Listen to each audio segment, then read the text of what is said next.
Hello and welcome to the 1996 Rewind, where we look at films released in 1996 that are turning 30 years old here in 2026. And very rarely do you do a series like this and land on your favorite film of all time, but that is the case today.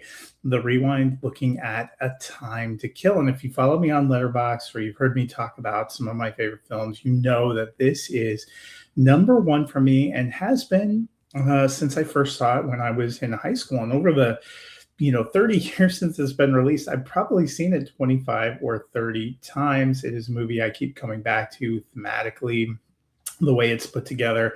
I just really enjoy it. And it comes from director Joel Schumacher, who, to say that he had a unique filmography in this time period in the 90s would be kind of an understatement. I mean, he made movies like 8 mm and Batman and Robin and Batman Forever, which are just kind of a little weird, little underwhelming, whether it be a thriller or Batman films. And you know how much I love Batman. Probably my least favorite Batman film of all time, not probably, is definitely Batman Forever.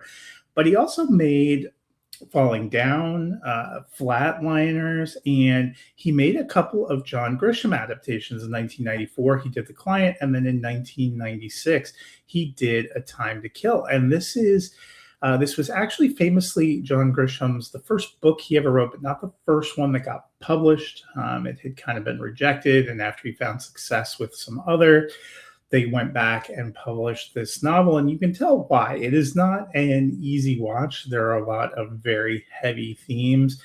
It probably picks up on some of the themes of To Kill a Mockingbird and looks at kind of the nature of race relations and justice in the South decades later. It also has a loaded cast with the young Matthew McConaughey, Sandra Bullock, just a few years off of Speed, Samuel L. Jackson, Kevin Spacey, who would have been the year immediately following his star turn in Seven, Oliver Platt. You have both Donald and Kiefer Sutherland, Charles S. Dutton. Just kind of a really loaded cast and a very interesting and layered story. And again, one that has just always really appealed to me. A lot of people have seen John Grisham adaptations, but not necessarily seen this one. If you haven't seen this one, I think it is well worth checking out. Again, my favorite movie of all time this week, A Time to Kill. Next week, we'll be back as 1996 wraps up. We're going to look at a couple of more spooky season offerings.